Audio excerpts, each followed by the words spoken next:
Hi guys, welcome to धन। इस पूरी इक्विटी मार्केट में इन्वेस्टमेंट्स की अगर हम बात करें तो there are 5 different players, promoter, FII, DII, retail या गवर्नमेंट। आपको क्या लगता है इनमें स्मार्ट मनी कौन सी है? प्रमोटर की स्मार्ट मनी है, रिटेल पार्टिसिपेंट स्मार्ट मनी कहलाती है, या एफआईआई, डीआईआई या गवर्नमेंट? इस वीडियो को यहां पर पॉज कीजिए और अपना आंसर कमेंट सेक्शन में यहां पर लिखिए। दोस्तों, आई एम वेरी श्योर आपने लिखा होगा कि एफआईआईज और DIIs are the smartest player on the earth if we talk about the equity market. And yes, it has been proven time and again everywhere across the world that nothing is smarter or no one in the market is smarter than a foreign institutional investor जिनके पास बहुत सारी information available है, networking है, they have a lot of resources, they have some exceptional software जिसके through वो अच्छा analysis कर सकते हैं और मार्केट में बड़ा मूव आने से पहले वो पकड़ लेते हैं। बट लेकिन यहां पर we as a retail participant are kind of in a disadvantage situation, क्योंकि ना तो हमारे पास रिसोर्सेज हैं, कोई अगर अच्छा डेटाबेस आता है, सॉफ्टवेयर आता है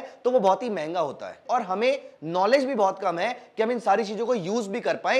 and then moreover we are into multiple professions जहां पर हम एट एन इंडिविजुअल लेवल ये सारी रिसर्च नहीं कर सकते हैं। अगर आपको ये पता लग जाए कि एफआईआई और डीआईआई क्या कर रहा है तो आप समझ जाओगे कि मुझे कौन सा स्टॉक बाय करना है और रेडिली आपके लिए फीड मिल जाएगी आपके पोर्टफोलियो के लिए और आप छोटा मोटा अपना एनालिसिस करके आप इस स्टॉक को सही टाइम पर अपने लिए एक्यूमुलेट कर सकते हो। बट बाय द वे, क्या यह बात सच भी है कि एफआईआई एक स्मार्ट इन्वेस्टर होता है? इस चीज को भी हम चेक करते हैं। पहले let us look at any of the company जिसमें एफआईआई और डीआईआई की होल्डिंग बड़ी हो। I keep on tracking a lot of companies, I keep on reading the quarterly statements, the annual reports, etcetera etcetera. And I still recall, आज से कुछ महीने पहले एक कंपनी, यहां पर हम सर्च करते हैं मेरी जो इंफॉर्मेशन है वो करेक्ट है या नहीं है। मेरे अकॉर्डिंग वेदांता में एफआईआई और डीआईआई ने कुछ टाइम पहले अपनी होल्डिंग्स को इंक्रीज किया था। ये मेरे सामने वेदांता का चार्ट खुल जाता है। आज ये स्टॉक तकरीबन 1% नीचे था। हमें यहां पर कोई इंफॉर्मेशन नहीं चाहिए, हमें सीधा चाहिए सिर्फ शेयर होल्डिंग। तो हम चलते हैं डायरेक्टली शेयर होल्डिंग की तरफ और ये आपके सामने शेयर होल्डिंग आ जाती है प्रमोटर, एफआईआई, डीआईआई, गवर्नमेंट और पब्लिक या रिटेल की। अगर आप रीसेंट मार्च वाले क्वार्टर की बात करें तो मार्च में वेदांता में एफआईआईज और डीआईआईज ने अपनी होल्डिंग को इंक्रीज किया था और यहां पर अगर आप नोटिस करें तो ये प्रमोटर का स्टेक यहां पर डिक्रीज हुआ है, लेकिन एफआईआईज का स्टेक तकरीबन 1% या उससे थोड़ा सा ज्यादा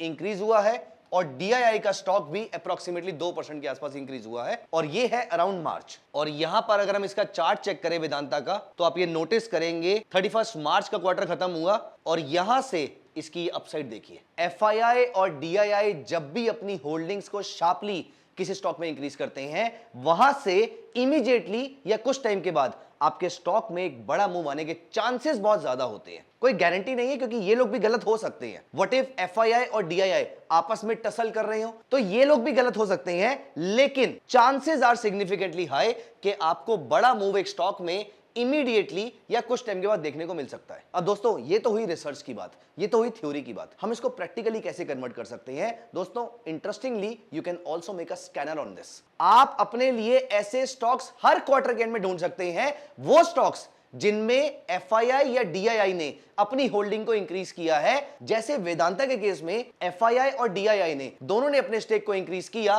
तो आइए यहां पर जल्दी से देखते हैं ऐसे स्टॉक्स कैसे फाइंड आउट किए जाएं जिनमें फॉरेन इंस्टीट्यूशन इन्वेस्टर और domestic institution investor recent quarter में अपनी शेयर होल्डिंग को इंक्रीज किया है। Let us go to ScanX and let's go to create. We will create a scanner for ourselves और यहां पर let's go to add filters और मैं सीधा चलता हूं शेयर होल्डिंग चेंजेस पे। FII holding change, DII holding change. Promoter को लेकर मेरा कोई व्यू नहीं है अभी के लिए और इसीलिए मैं इन दोनों पैरामीटर्स को यहां पर अप्लाई कर देता हूं और अब यहां पर एफआईआई होल्डिंग चेंज में I want this number to be more than 2%। पिछले क्वार्टर में एफआईआई ने जिन जिन स्टॉक्स में 2% से ज्यादा अपने स्टेक को इंक्रीज किया है, अप्रोक्सीमेटली 64 स्टॉक्स ऐसे ही हैं out of more than 2500 stocks listed on national stock exchange. अब इनमें से ऐसे कौन से स्टॉक्स हैं जिनमें डीआईआई ने भी अपनी होल्डिंग को इंक्रीज किया है? नाउ यहां पर मैंने इसमें भी 2 डाल दिया। Now I am left with only 15 stocks, Indus Towers, Mphasis, Gravita, Zen technology,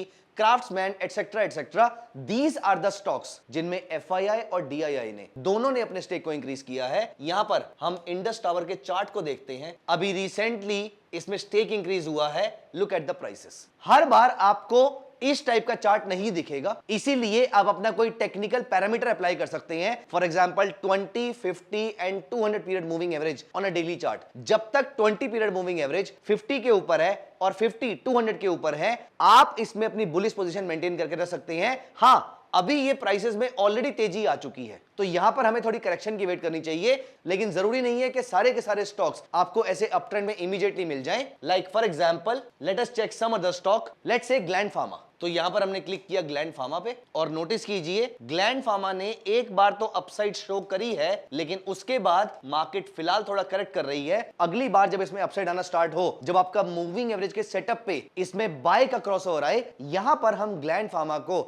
accumulate करने के बारे में सोच सकते हैं। I am not sharing any investment or trading recommendation. I am only sharing this for the educational purposes. और मैंने पर्सनली इस चीज को नोटिस किया है कि FII और DII जिस स्टॉक में दोनों का इंटरेस्ट आता है, दोस्तों इसमें कोई ना कोई रीजन तो रहा होगा। May be they have a very strong confidence on management, may be they are very confident of the capex that this company is doing, or maybe they are expecting a strong economic or sectoral upturn for this kind of company. So दोस्तों FII और DII के actions पे नजर रखिए और उसके basis पे आप बहुत अच्छे स्टॉक्स अपने लिए लॉन्ग टर्म के लिए एक्यूमुलेट कर सकते हैं। कैसी लगी आपको स्ट्रेटजी, कमेंट सेक्शन में जरूर बताइएगा। और आप क्या क्या चीजें चेक करते हैं फंडामेंटल एनालिसिस के अंदर, आप हमें बताइए कमेंट सेक्शन के अंदर। I will be more than happy bringing videos on the topics. मैं उसको और डिटेल में बात कर सकता हूं, मैं अपने एक्सपीरियंस उसमें ऐड ऑन कर सकता हूं और ऑल्सो मैं हेल्प कर सकता हूं उसके स्कैनर्स बनाने में, सो दैट आपका टाइम बचे। Thank you so much, see you in the next video, bye bye. Investments in the securities market are subject to market risk. Read all the related documents carefully before investing.